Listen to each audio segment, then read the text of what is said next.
Queridos, vivimos en un mundo que ama el éxito y la prosperidad. El mundo ama a las personas exitosas. Cuando alguien ha conseguido llegar a lo más alto de su carrera o de su potencial personal, son aclamados y distinguidos en este mundo. Muchos son los que quieren estar cerca de personas así. Cuando un futbolista ha llegado a lo más alto de su carrera y es el mejor del mundo, la gente quiere estar cerca de estas personas. Cuando un empresario ha llegado a lo más alto, al nivel más alto y es nombrado en X revista, la gente quiere estar cerca de personas así, ¿verdad? El mundo pone sus ojos en estas personas y las considera admirables y dignas de imitar. De hecho, muchos son los que sueñan con llegar a tener vidas así, éxito de esa manera, con una vida construida y con prosperidad. Prosperidad material, ¿verdad? Abundancia financiera. Sin embargo, hermanos, y sin desacreditar el esfuerzo humano y la recompensa por el trabajo duro y constante, mi deseo en esta mañana es que todos nosotros hoy aquí podamos comprender en qué consiste el secreto de la prosperidad. No según el mundo lo plantea, sino como Dios plantea la verdadera prosperidad. Y para ello, hermanos, vamos a examinar la vida de un hombre que entendió muy bien lo que significa ser próspero, ¿no? A pesar de que tuvo que atravesar la difícil escuela del dolor, del sufrimiento. Hermanos, porque no se llega a ser próspero de verdad sin ser probado primero. Este personaje es nuestro hermano Job, el hombre que comprendió el secreto de la verdadera prosperidad. ¿De acuerdo? Y para ello, hermanos, vamos a tomar varios textos de la Biblia. No vamos a tomar solo un texto y a exponerlo como es habitual, ¿no? Lo hacemos de manera expositiva, pero vamos a extraer con la ayuda del Señor ricas enseñanzas a lo largo del libro de Job. Así que si puedes tener ya abierto ahí en Job, libro de Job, espero que podamos desear salir de aquí hoy sabiendo que es la verdadera prosperidad y anhelando el ser prósperos de verdad. Hermanos, en el capítulo 16 de Job, bueno, vamos a estar más bien paseándonos por el 15. Voy a tenerlo aquí ya abierto. Aquí. En el capítulo 16 de Job encontramos la respuesta de Job ante las reprensiones de su amigo Elifaz, que tuvo lugar en todo el capítulo 15. En el capítulo 15 está su amigo Elifaz reprendiendo a Job, ¿no? Y la intervención de Elifaz es un tanto extraña, porque si tú lees con detenimiento todo el capítulo 15, Elifaz expresa verdades aparentes de la palabra de Dios, pero no las utiliza para consolar a su amigo, ¿verdad? Realmente este Elifaz habla a Job como si fuera un impío, como si fuera una persona que no conociera a Dios. Si te fijas ahí en los versículos del capítulo 15, en el versículo 20, por ejemplo, dice, todos sus días el impío es atormentado de dolor. Job estaba en un estado de dolor, por tanto su amigo le dice, todos los días de sus días el impío es atormentado de dolor. En el versículo 29, allí nos dice, no prosperará ni durarán sus riquezas. Otra vez las del impío. Y en el versículo 34 dice, la congregación de los impíos será asolada. Hermanos, a estas alturas, Job ya ha sufrido demasiado, bastante. Recordar que Job perdió en un tramo muy corto de tiempo todas sus posesiones, todos sus rebaños, todos sus empleados, perdió a todos sus hijos y le invadió una terrible enfermedad, una sarna que le cubría desde la punta de los pies hasta la punta del pelo, si se puede decir así. Y como si fuera poco, perdió también el respeto y el apoyo de su propia esposa, ¿no? Cuando su mujer le dice, hablando como una mujer insensata, ¿por qué no maldices a tu hijo y te echas a morir? Mira cómo estás, ¿no? Y hermanos, además de esto, ahora debe aguantar las acusaciones infundadas de sus tres amigos, Elifaz, Bildad y Zofar. Aun con todo, hermanos, no deja de ser interesante el hecho de que cuando estos tres amigos de Job, que más tarde le serían molestos, muy al principio cuando él empezó a experimentar este dolor, estos amigos dejaron sus asuntos y vinieron a él para consolarle. Leemos en el capítulo 2 de Job y los versículos del 11 al 13 lo siguiente. Y tres amigos de Job, Elifaz temanita, Bildad suita y Zofar naamatita, Luego que oyeron todo este mal que le había sobrevenido, vinieron cada uno de su lugar, porque habían convenido en venir juntos para condolerse de él y para consolarle, los cuales, alzando los ojos desde lejos, no lo conocieron y lloraron a gritos, sus amigos, ¿no? Y cada uno de ellos rasgó su manto y los tres esparcieron polvo sobre sus cabezas hacia el cielo. Así se sentaron con él en tierra por 7 días y 7 noches, y ninguno le hablaba palabra porque veían que era muy grande su dolor, ¿no? Que su dolor era muy grande. Hasta ahí, hermanos. Como dije antes, puede ser que estos amigos más tarde le fueran molestos, pero no podemos negar que la manera de proceder de estos 3 amigos al principio era muy loable. ¿Qué amigos, verdad? Dejaron todos sus asuntos, pararon su vida y vinieron solo para estar con él. Fijaos que no tenían palabras de consuelo. El dolor de su amigo era muy grande. ¿Qué podrían decirle a un hombre que acaba literalmente de perderlo todo? Y es que, mis hermanos, las ocasiones o ambientes de dolor son de verdad incómodas. No sé para ti, pero para mí son bastante incómodas, ¿no? Cuando acompañas a un amigo o a un familiar al cual se le ha muerto un padre, una madre, un hijo, ¿no? Son experiencias de mucho dolor y es muy incómodo. Realmente no hay palabras que tú puedas encontrar para aliviar su dolor. En ese momento, quizá esa persona no necesita muchas palabras. Quizá solo necesita que estés ahí para ella, en silencio. Sí, solo estar, hermanos. A veces simplemente con estar es suficiente. Estos amigos que lloraron con Job estuvieron una semana a su lado, sin proferir ni una sola palabra. Simplemente estando, sintiendo su dolor. Hemos leído que ellos lloraban a gritos, rasgaron sus vestiduras de ver el sufrimiento de su amigo, ¿verdad? Y en ocasiones, mis hermanos y amigos, no vamos a tener las palabras adecuadas. Es que a veces el silencio es mejor que cualquier palabra. Simplemente debes estar ahí para aquellos que te necesitan.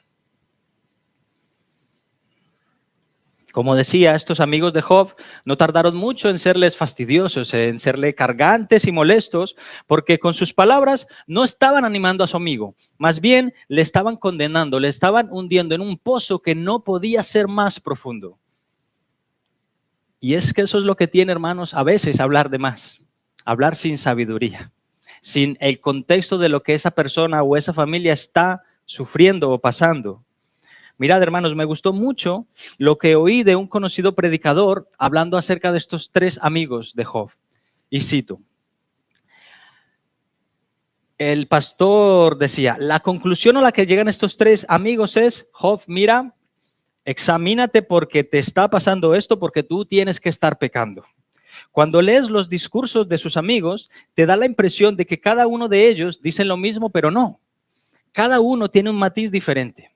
Uno de los amigos se basa en la tradición, otro en la experiencia y otro en la razón, pero ninguno de ellos se basa en la revelación divina. Fin de la cita. Qué interesante, ¿verdad? Dan ganas de volver a leer el libro de Job desde esta óptica, ¿no? Las respuestas o los discursos de estos hombres. Pero ahí está la clave de sus errores, mis hermanos.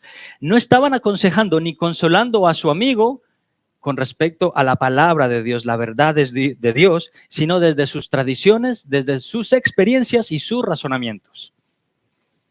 Y yo sé, hermanos, que nuestras experiencias pueden ayudarnos a dar consejos a otros, es verdad.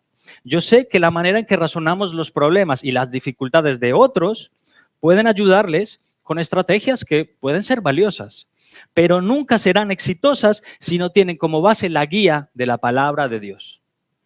Pueden poner un paño, pueden poner un trapo, un parche, pero no van a ayudar permanentemente, porque no están fundadas en la palabra de Dios. ¿Y sabes qué pasa al final del libro de Job? Dice este mismo pastor, este predicador, que la ira de Dios se encendió contra Elifaz y sus 2 amigos porque no hablaron lo recto acerca de él, como si lo hizo su siervo Job, ¿no? En Job capítulo 42 y versículo 7 dice, y aconteció que después que habló Jehová estas palabras a Job, Jehová dijo a Elifaz temanita, y escuchad, hermanos, mi ira se encendió contra ti y tus 2 compañeros, porque no habéis hablado de mí lo recto, como mi siervo Job. ¿Mm? Qué interesante. Mirad, Dios no les acusa a estos amigos por haber dado tanta caña a Job, que también, ahí dándole caña a su amigo, bien malo que estaba, sino que su principal acusación contra ellos fue el no haber hablado lo recto referente a su persona. La teología de sus amigos estaba errada, muy errada. Ellos estaban evaluando a Job conforme a la lógica humana.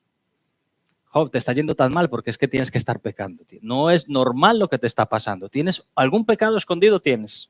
Aunque esto, hermanos, a veces es verdad. En esta situación específica no fue así. Te intento ilustrar esto.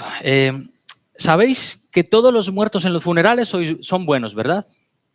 ¿No? Todos, ¿no? ¿Lo habéis? Imagina esto, ¿no? Imagina que estás ahí en el funeral de un hijo de una familia que tú tienes mucho aprecio, la quieres mucho, ¿no? Y de repente, bueno, tú sabes que este hijo que acaba de morir era un bala perdida. Era un bala perdida, era una mala persona, era un borracho, era un mujeriego, nunca quiso andar en los caminos de Dios. No sé, imagina lo peor. Un tío tremendo. Y de repente tú tienes que escuchar allí en el tanatorio que se acerca una persona con el deseo bueno de intentar consolar, pero con una mala teología, ¿no? Y se acerca a esta persona y le dice a esa madre que llora, a ese padre que llora, seguramente ahora tu hijo está descansando en la presencia del Señor. Ahora está en paz, ¿no? Que Dios lo tenga en su gloria, ¿no? Y claro, tú que estás allí y que conoces la palabra del Señor, sabes que esto con muy alta probabilidad no es cierto. Este sujeto ha muerto en sus pecados y como fruto de sus pecados y nunca dio evidencia de arrepentimiento, de fe ni de cambio. ¿Veis? Aquí hay una persona, quizá con buena intención, intentando consolar a otra persona que quiere y que estima, pero no lo hace con la verdad de Dios. No habla lo recto en cuanto al carácter de Dios, quizá por desconocimiento, ¿no? O por intentar consolar. Hermanos, ¿qué sería mejor hacer en estos casos? Bueno, creo que es mejor el silencio. Creo que es mejor el silencio, solo estar. Porque claro, sería muy incómodo, tú que conoces la verdad de Dios, de repente venir a esta madre o a este padre que sufre y decirle, pues mira, ahora tu hijo está en el infierno, apartado de Dios para siempre y estará bajo eterna pena de perdición, lamentando todo cuanto hizo en la tierra sin arrepentimiento y sin fe. Esa es la verdad, pero no lo puedes decir así, ese no es el momento, ¿verdad? Bueno. No sé, eso no es muy apropiado. Quiero decir, quizás sería más sabio estar en silencio, orando por esta persona y quizás haciendo un llamado a las personas que sufren a venir al consuelo de Cristo, ¿no? Quizá eso sería más sabio. Mirad, alguien dijo una vez una frase que voy a intentar parafrasear con mucha delicadeza, siendo muy educado, ¿vale? Mirad, y cito, si lo que vas a decir no mejora el silencio, entonces cállate. He intentado ser educado. Hermanos, si lo que vas a decir no mejora el silencio, mejor no digas nada. No digas nada, no hagas que el entorno empeore. Quédate callado, no hables más, no seas un Elifaz molesto ahí. Mejor sé prudente y ora en tu corazón por esa persona. En silencio, sufriendo su dolor, sintiendo su dolor y esperando el consuelo de Dios. Porque mis hermanos, el hablar de más a veces es algo de lo que uno tiene que arrepentirse y mucho. Yo, hermanos, recuerdo con mucha pena que en los momentos en que he dicho algo de lo que me he arrepentido en ese momento, inmediatamente he dado media vuelta y he dicho, Señor, ¿por qué habré dicho esto? ¿Por qué no habré cerrado mi bocota? Y ahora tengo que ir a esa persona, pedir disculpas, explicarme, ¿verdad? Mejor, ¿no? Mira lo que dice este proverbio 17:28. Aún el necio cuando calla es contado por sabio. Aún la persona que es necia, si se queda callada, pasa por sabio. Y mira este otro proverbio, el proverbio 10, versículo 19. En las muchas palabras no falta pecado, mas el que refrena sus labios es prudente. Así que Job, hermanos, ante tanta presión y tan poca empatía, ¿no?, por parte de sus amigos, reacciona ante las palabras de Elifaz con lo que uno lee luego en el capítulo 16. Mirad, en el capítulo 16 En el versículo 2, en la parte B, Job le dice, consoladores molestos sois todos vosotros. Luego en el versículo 4, en la parte B también, si vuestra alma estuviera en lugar de la mía, yo podría hilvanar contra vosotros palabras y sobre vosotros mover mi cabeza. Es decir, mirad, si vosotros estuvierais en mis zapatos, me entenderíais mejor y no estaríais aquí agravando mi dolor.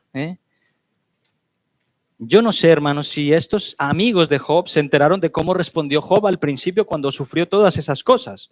Mirad, Job no cuestionó a Dios. Cuando tú lees allá al principio del libro, Job alabó a Dios aún estando con muchísima tristeza y con una agonía física que no se puede ni describir. Es más, mira lo que piensa Dios mismo de Job, que esto es lo importante, lo que Dios piense de Job. Lo importante es lo que Dios piense de ti, no lo que los otros piensen de ti. Mirad, en el capítulo 1 y en el versículo 8, dice que Jehová dijo a Satanás, Satanás, ¿no has considerado a mi siervo Job, que no hay otro como él en la tierra, que es un varón perfecto y recto, temeroso de Dios y apartado del mal? Esto es lo que piensa Dios de su siervo. Y luego en el capítulo 2, en el versículo 3, en otra conversación con Satanás, le dice Dios, ¿no has considerado a mi siervo Job, que no hay otro como él en la tierra, que es un varón perfecto y recto, temeroso de Dios y apartado del mal, y que todavía retiene su integridad, aun cuando tú me incitaste contra él para que lo arruinara sin causa? Sí, Dios conoce la vida de Job. Dios sabe que Job está lejos de ser perfecto, Él lo sabe. Que Job también necesita fe, también necesita arrepentimiento, que es un hombre débil y que si no fuera por su gracia, Job no hubiera sido quien fue. Pero el Señor le exalta ante las denuncias de su acusador, Satanás, que por cierto esto es lo que significa su nombre. Satanás es el acusador. Pero Job también sabe que Dios ha estado a su lado toda su vida, que le dio vida y todo cuanto él tenía, todo se lo dio Dios, y que solo él tiene la potestad de dar o quitar, mis hermanos. Y eso es una verdad que debemos recordar con más constancia. Dios da y Dios quita, mis hermanos. Esta fue la respuesta de Job, ante su insensata esposa. Ahí en el capítulo 2 y en el versículo 10, él le dijo, como suelen hablar las mujeres fatuas, has hablado tú. ¿Qué? ¿Recibiremos de Dios el bien y el mal no lo recibiremos? En todo esto no pecó Job con sus labios. Hermanos, ¿cómo nos encanta recibir el bien de Dios, verdad? Que Él nos bendiga, que nos prospere, que nos haga estar en paz, que nos provea un trabajo, salud, ¿no? Pero recibiremos solo el bien y no el mal. ¿Y qué pasa cuando el Señor permite un mal en nuestra vida? El Señor da y el Señor quita. Y debemos estar bajo su poderosa mano. Ser felices y gozosos cuando Él da y ser gozosos cuando Él quita también, ¿no? Una pregunta. ¿Quién prosperó a Dios? ¿Quién prosperó a Job? Dios mismo. Job lo acaba de decir. He recibido mucho bien de parte del Señor. Y en el capítulo 16 y en el versículo 12, Job, mientras recuerda su antiguo estado, no como estaba antes, porque él se lamentaba también en su pasado, Job decía, yo estaba próspero estaba, y él me desmenuzó. Él permitió que me desmenuzara. Dios tiene un propósito en lo que me ocurre y en lo que te ocurre a ti, por muy bueno o malo que pueda parecer. Hermanos, si yo estaba meditando en esta idea y en estas circunstancias, ¿no? Dios prosperó a Job en muchos sentidos. En muchos sentidos. Job era un hombre realmente virtuoso. Le permitió, en primer lugar, ser consciente de la verdad que de que Dios le había creado. Job sabía que Dios era su creador, de que Dios le amaba y proveía todo cuanto necesitaba y hasta más, ¿no?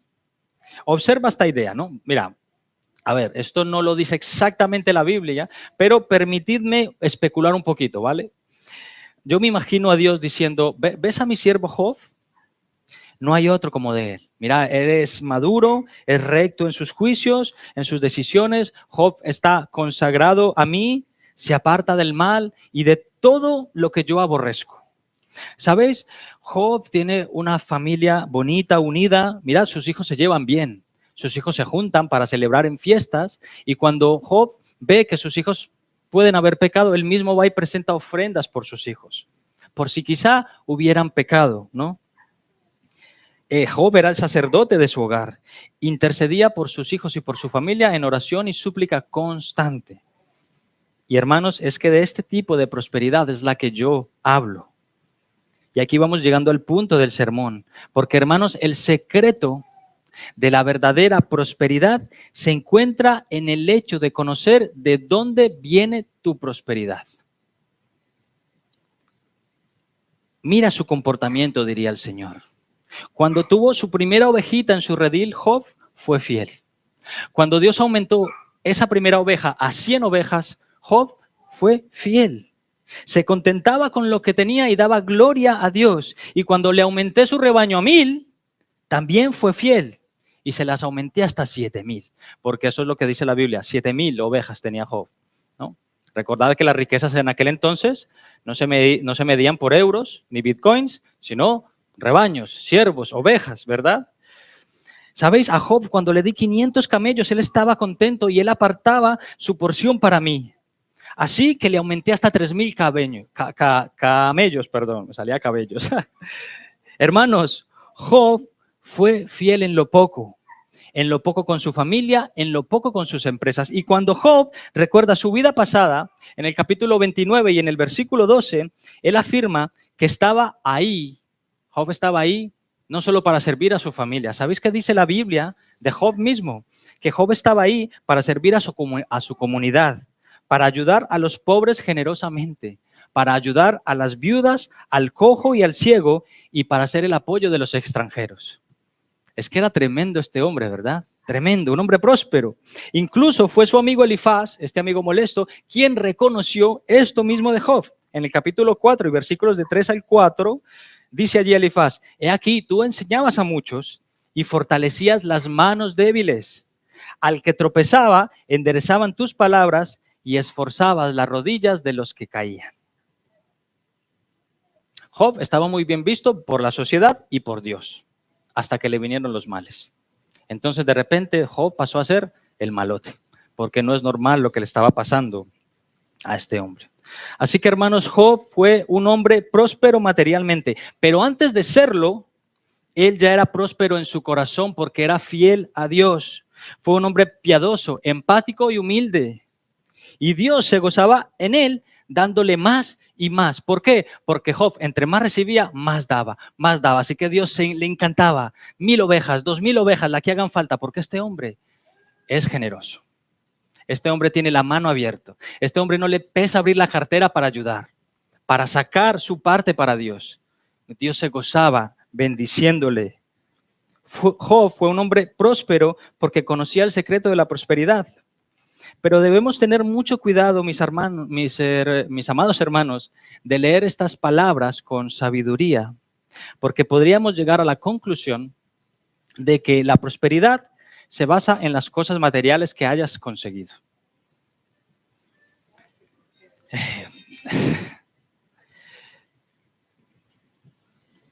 Podríamos llegar a la conclusión de que la prosperidad se basa en las cosas materiales que hayas conseguido, de que el éxito de este tipo sea la consecuencia de tu obediencia al Señor, ¿no?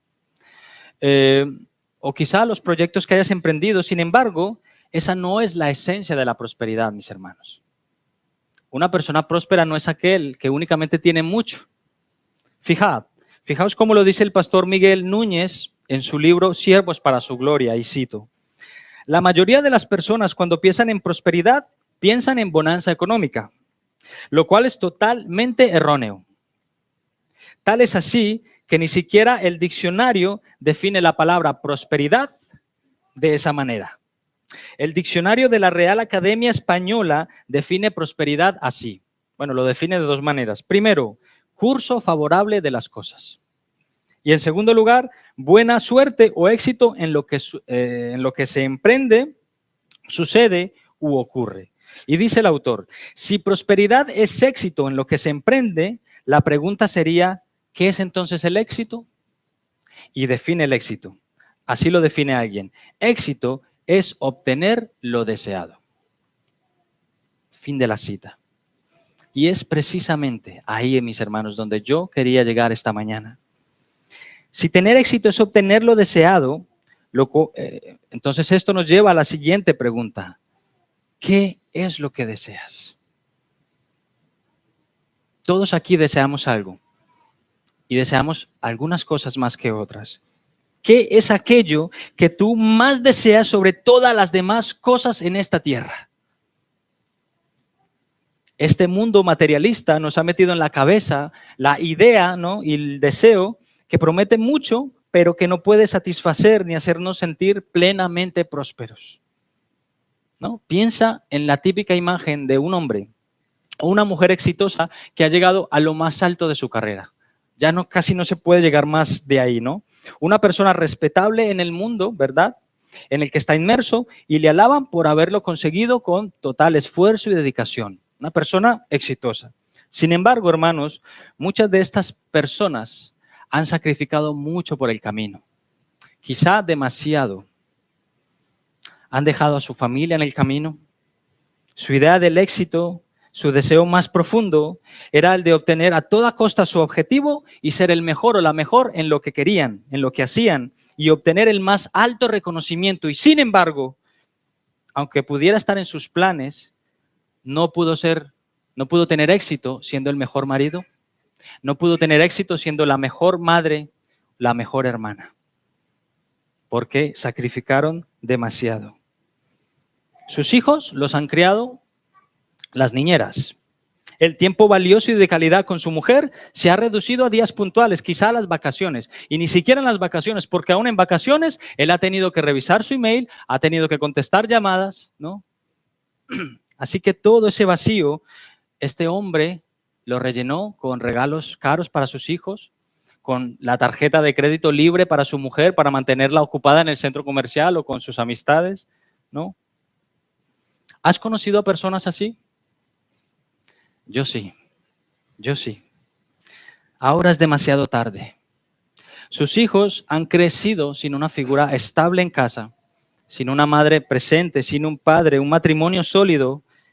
Fueron fracasos y fracasos en sus matrimonios y con bastante probabilidad, si tú le preguntas a una persona de estas que ha alcanzado el éxito en su trabajo, pero su familia es un desastre, si tú le preguntaras qué elegiríais, muchos de ellos elegirían: preferiría estar mejor con mi familia que tener 100 millones de dólares en mi cuenta. No me hablo con mis hijos, mi mujer me va a dejar, me ha costado demasiado. Próspero económicamente, pero lo más importante, se ha quedado por el camino. Ha sacrificado demasiado. Hermano mío, hermana mía, ¿qué es lo que deseas con más fuerza en tu vida? La respuesta a ello puede hacer que entiendas tu verdadero propósito y tu verdadero llamado en esta vida. ¿Qué es aquello que te haría sentir verdaderamente próspero? ¿Es una persona? ¿Es una situación? ¿Es un objeto? ¿Qué es aquello? ¿La pareja ideal? ¿Hacia dónde apunta tu corazón? No sé, ¿el trabajo ideal? ¿Cuál crees que es el propósito de tu vida? ¿No? El Señor dice que todos tenemos un propósito. ¿Cuál es el tuyo? ¿Cuál entiendes que es tu llamado en este mundo? Mira, vamos a hacer una cosa. Vamos a definir estos dos aspectos. Y vuelvo a tomar las definiciones del libro de Miguel Núñez, Siervos para su Gloria. Mirad, propósito es, el propósito de nuestro llamado es la razón por la cual fuimos creados. Ese es el propósito, la razón por la cual fuimos creados. Y el llamado es la asignación dada por Dios para que llevemos a cabo dicho propósito. Entonces, propósito es la razón por la cual Dios me crea y el llamado es la asignación que Dios me da para que yo cumpla ese propósito, ¿no? Pero hermanos, para que cumplamos nuestro verdadero propósito, debemos saber muy bien cuál es la ruta que debemos seguir y hacia dónde debemos dirigirnos, ¿no? Si tenemos un propósito, pero no sabemos hacia dónde ir, vamos a estar dando vueltas en círculos durante mucho tiempo y no vamos a llegar a ningún lado, ¿verdad? Mirad, hermanos, en el cuento de Alicia, en el País de las Maravillas, hay un momento en el que Alicia se encuentra con una bifurcación, ¿no? Tú ves los dibujos, yo lo estuve buscando esta semana, Había un árbol con un montón de letreros y en esta bifurcación Alicia se encuentra con el gato Rizón o el gato Cheshire, al cual Alicia le pregunta, ¿podrías decirme por favor qué camino debo seguir? Y el gato le responde, bueno, eso depende en gran medida de a dónde quieras llegar. Así que Alicia le dice, bueno, no estoy segura, no tiene mucha importancia, ¿no? O sea, no me importa mucho a dónde ir. Entonces el gato le responde, entonces no importa en qué dirección vayas. ¿Sí? Si no estás seguro hacia dónde ir, ¿qué más da si vas a la izquierda o a la derecha? Si no sabes cuál es tu propósito y quién es el que te llama, no vas a poder saber qué camino elegir para sentirte verdaderamente pleno. Porque todo cuanto intentes, por muy bien que te vayan en tus asuntos, no vas a poder llenar el vacío en el alma que tienes, puesto allí por Dios. Dios nos ha creado con un tremendo vacío para ser llenado por Él. Por eso todos aquí, en esta sala, necesitamos pedirle al Señor que nos ayude a cambiar nuestro enfoque, nuestros deseos. ¿Qué es aquello que más deseas en la vida? A lo mejor estás deseando algo que no te acerca más a Dios. Pídele a Dios, Señor, entonces quítame este sueño, este deseo y ponme el tuyo, que yo de verdad quiero ser próspero y feliz. Porque la meta principal con la que fuiste creado, escúchame bien, todos los que estáis aquí, seáis creyentes o no, la verdadera meta con la que Dios te ha creado es llegar a disfrutar de la gloria de Dios.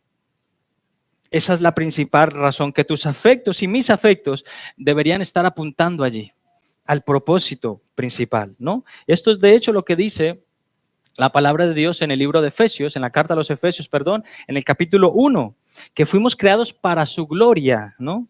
Y esto fue lo que pensó Dios antes de crear el primer átomo. Antes del Señor crear el primer átomo, el primer estado de materia, Él había pensado en ti y te diseñó con un propósito. Y ese propósito era Él, acercarte más a Él. El Señor diría, les crearé para mi gloria, para que disfruten de mí y yo de ellos, para estar cerquita, para ser una familia. Les crearé para compartir todo mi amor y volcar en ellos mis mejores deseos y propósitos. Qué voluntad más hermosa, hermanos. Esa es la voluntad de Dios para tu vida. La gloria de Dios, que te acerques a Él y disfrutes de Él, que te sientas pleno, feliz, pero a su lado. Porque fuera de Él ya lo has probado. Nada bueno hay. Hay felicidades momentáneas, es verdad. Estás pleno, de hecho, estoy hasta mejor sin ir a la iglesia, sin leer la Biblia, pero eso no va a durar mucho. Hazme caso. Este es el propósito principal para tu vida y te lo digo con toda la seguridad y la autoridad de las Escrituras, que vivas y te deleites en Dios y en sus cosas. Es el llamado más elevado, porque ¿sabes qué pasa cuando este pensamiento es la base de tu vida y se vuelve una realidad? Que mientras tú vives para conocer a Dios, Él mismo se encarga de poner en orden todo en tu vida. Tu vida es un desastre y tú no sabes ni qué hacer. Encuentras a Dios, Él te llena el corazón y poco a poco Él empieza a ordenar. Te pone, te quita, te mejora, te devuelve. Es impresionante. Yo lo he probado y todos aquellos que amamos a Dios lo hemos probado. Si no, pregunta. Así que pon a Dios en el centro de tus planes, de tu vida y de tu casa y observa y maravíllate y deleítate con lo que Él puede hacer contigo y con tu familia. Solo espera y deja que Dios actúe, pero que tiene que ser Él el centro de tu vida. Por eso no en vano dijo el Señor Jesucristo en aquel sermón famoso del monte, que además fue el versículo del año pasado de iglesia, ¿no? Buscad primeramente el reino de Dios y su justicia y todas las demás cosas os serán añadidas. Mateo 6:33. Pero, ¿y qué pasa cuando no deseo a Dios con todo mi corazón? ¿Qué pasa cuando no deseo a Dios de la misma manera que Él me desea a mí? Bueno, de hecho hay un libro escrito por John Piper que se titula así, Cuando no deseo a Dios. Ahí está en la biblioteca esperándome. Pues cuando no deseo a Dios de la misma manera, comienzo a desear otras cosas que ocupen su lugar. Cosas que prometen felicidad como el éxito, reconocimiento, fama, bonanza económica, cosas que por sí mismas por sí mismas no pueden satisfacer nunca plenamente. Entonces, ¿qué pasa? Estas cosas toman el control de mi vida, me alejan de Dios y pierdo mi propósito. Pierdo mi propósito, porque el propósito que Dios nos plantea no es un propósito efímero, no es un propósito temporal, es un propósito eterno. Dios ha sembrado eternidad en nuestros corazones. ¿Ves que siempre hay una lucha en el trono de nuestro corazón? O está Dios sentado en el trono o está otra cosa. Y llámale como quieras, llámale fútbol, llámale videojuegos, llámale moda, llámale fiesta, llámale como quieras. O está Dios sentado en el trono de tu corazón o hay otra cosa. Dios no tiene un pie y luego el pie la otra cosa. O está lo uno o lo otro, porque el Señor Jesús lo dijo. No se pueden servir a dos señores. O sirves a Dios o sirves a las riquezas. O sirves a Dios o sirves a cualquier otro propósito. Así, mis hermanos, que si tú enfocas tu prosperidad y éxito en lograr lo que Dios tiene para ti, serás una persona absolutamente exitosa, aunque te cueste llegar a fin de mes. Escúchame y voy a volver a repetirlo. Si enfocas tu prosperidad y éxito en lograr lo que Dios tiene para ti, serás una persona absolutamente exitosa, aunque te cueste llegar a fin de mes. Y esto, hermanos, es increíble. Y sabes que este mundo no lo ve así, no lo puede ver así. Mira, si tú puedes llegar después de un día de trabajo, cansado o cansada a casa, abrir la puerta de tu casa y ver cómo tus niños vienen a abrazarte y tu mujer te da un beso caluroso o tu marido te da un beso caluroso, eres una persona exitosa. Sí, quizá estás a fin de mes. Hoy la cena ha tenido que ser huevo con arroz, pero te sientas en la mesa y todos tomados de la mano, dais gracias al Señor y le decís, Señor, esto es lo que tú nos has preparado hoy, te alabamos. Gracias, gracias. Seas alabado tú en la bonanza y en la escasez. Y ves cómo todos disfrutan de ello porque has enseñado a tus hijos a ser agradecidos. No tienes a tus hijos otra vez huevo, papá, llevamos toda la semana comiendo huevo, ya es que hasta que no cobre, ¿sabes? No, has enseñado a tus hijos a vivir en la escasez y en la prosperidad y das gracias a Dios en todo momento, ¿no? Y sabes que esto lo vive mejor una persona que ha pasado por necesidad. Yo tengo amigos que jamás tiran comida, porque pasaron mucha necesidad cuando eran pequeños. En mi casa no había comida muchas veces para cenar. Y no tiran nada, ni un arroz tiran. Esto lo comprende una persona que ha pasado por necesidad. Es lo que yo mayormente veo.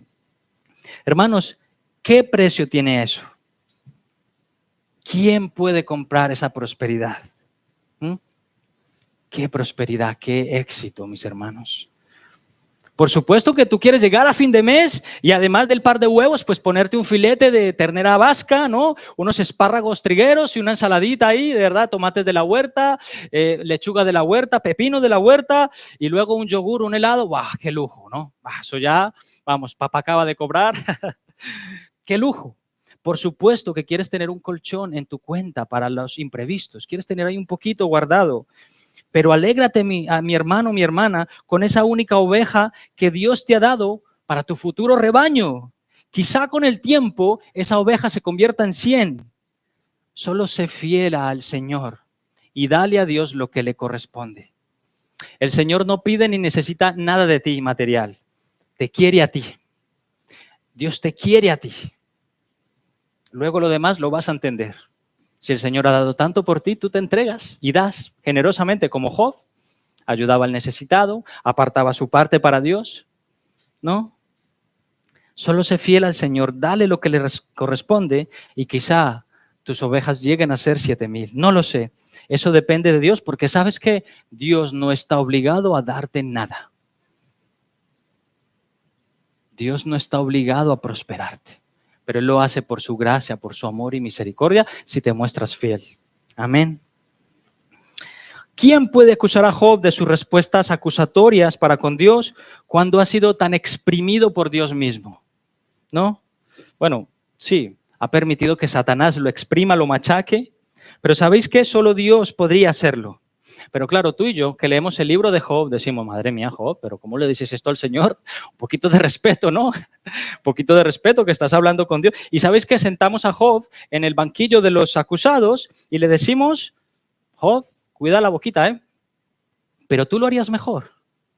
Si tú estuvieras en la situación de Job, sin nada, enfermo, con los hijos muertos, tú lo harías mejor, ¿verdad? No, te aseguro que no. Tú mantendrías la postura. Es muy fácil juzgar desde el otro lado, ¿verdad? Cuando no te pones en los zapatos del otro. Mira, Job llegó a maldecir el día en que nació. Vaya, qué necio dirían algunos, ¿no? Pero después de perderlo todo en su vida y con un agonizante dolor en su propia carne, desnutrido y pálido, sin ganas de nada, ¿sabes qué? Ni tú ni yo lo haríamos mejor.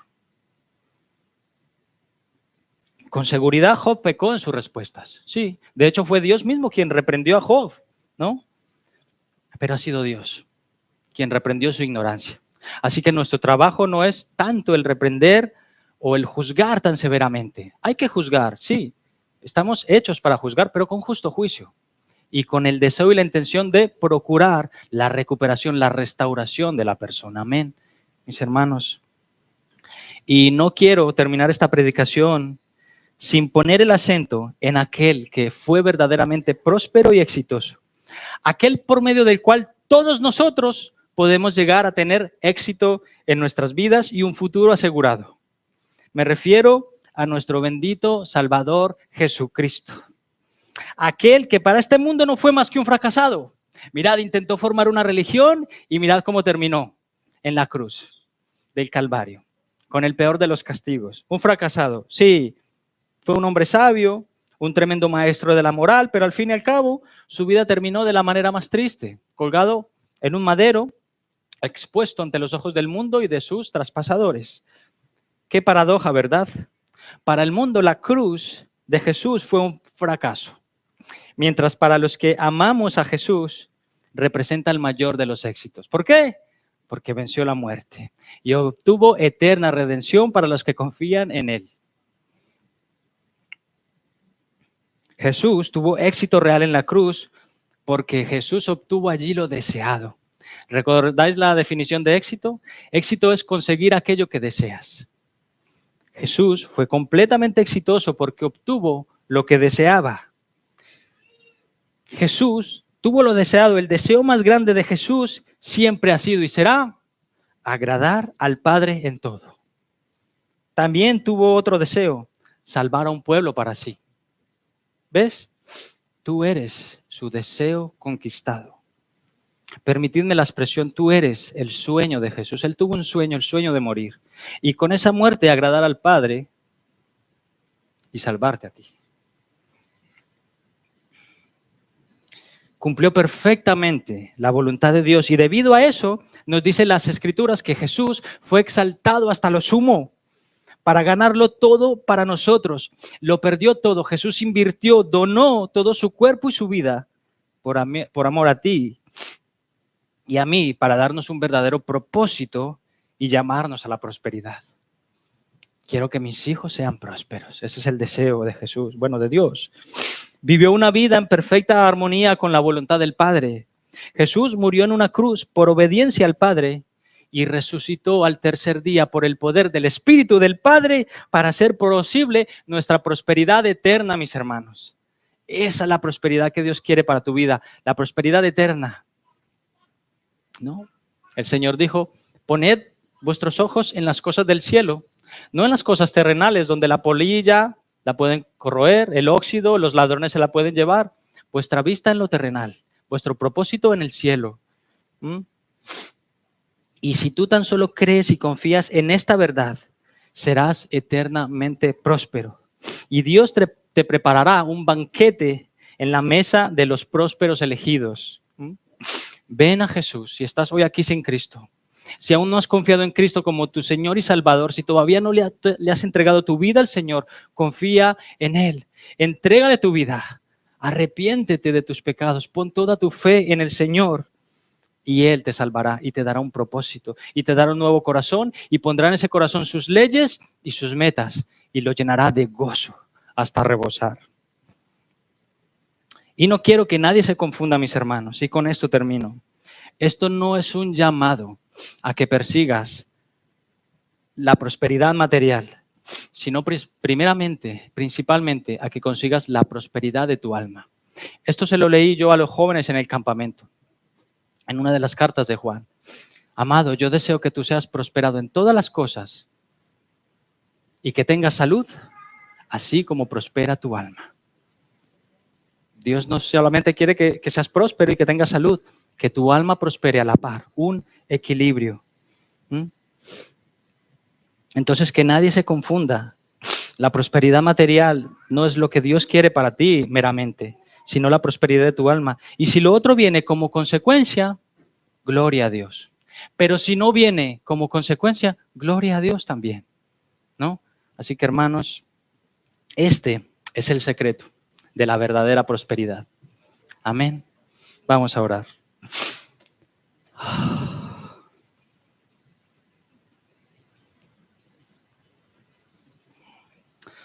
Señor, Señor, gracias por tu palabra. Gracias, Señor, por ayudarnos a poner el foco donde realmente debemos ponerlo. Señor, perdónanos si hasta ahora hemos seguido vanamente propósitos que no son los tuyos. Señor, quizá nuestra vista se ha desenfocado. Hemos tomado decisiones equivocadas y hemos perseguido la prosperidad que este mundo nos plantea. Señor, yo te pido por mí y por todos los que estamos en esta sala hoy, Señor. Ayúdanos a enfocar nuestro corazón a ti. Tú nos quieres ver felices, tú nos quieres ver prósperos. Tú quieres el éxito en nuestra vida, pero ese éxito no se halla fuera de ti, Señor. Ayúdanos, Dios mío. Y si hay alguien aquí, Señor, que no ha confiado en esta verdad, por favor, ven con fuerza a su corazón y ayúdale a comprender esta verdad, porque lo necesita. Y nosotros también. Te alabamos y te damos las gracias por tu palabra, en el nombre precioso de Jesús de Nazaret. Amén.